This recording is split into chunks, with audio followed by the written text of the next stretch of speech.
Today, the middle school and high school classrooms at Wesley are working on some healthy habits and learning about different foods based on their texture, their sight, their smell, and their taste. They're doing a nutrition lesson, and so they're able to feel different fruits and vegetables or different textures. They're able to taste, use all their five senses. They're able to smell.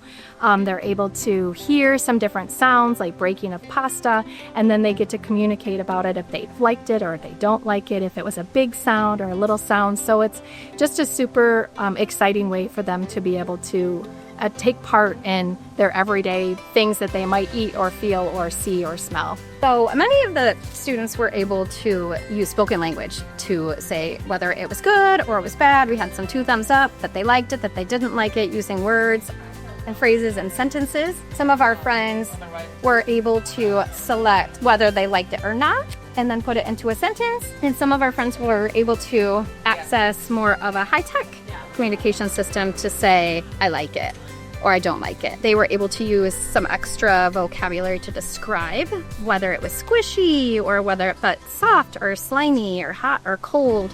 And then some of our friends used behaviors to convey how they felt about touching and smelling and tasting things.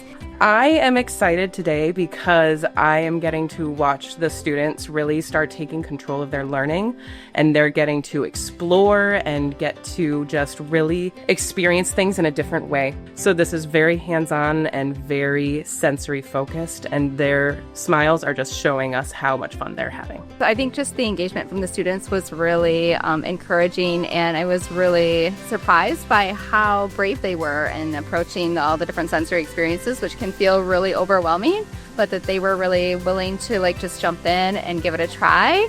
And even if they didn't like it, that was okay, and they moved on and they tried the next thing. So it was really fun. It's getting the kids familiar with different types of foods and what are considered healthy foods. They're going to eventually be taking a trip down to the Muskegon Farmers Market and learning how different foods are displayed and grown and things like that. And then eventually they are going to be making a healthy habits cookbook and also putting on a food exhibition here at Wesley School around November.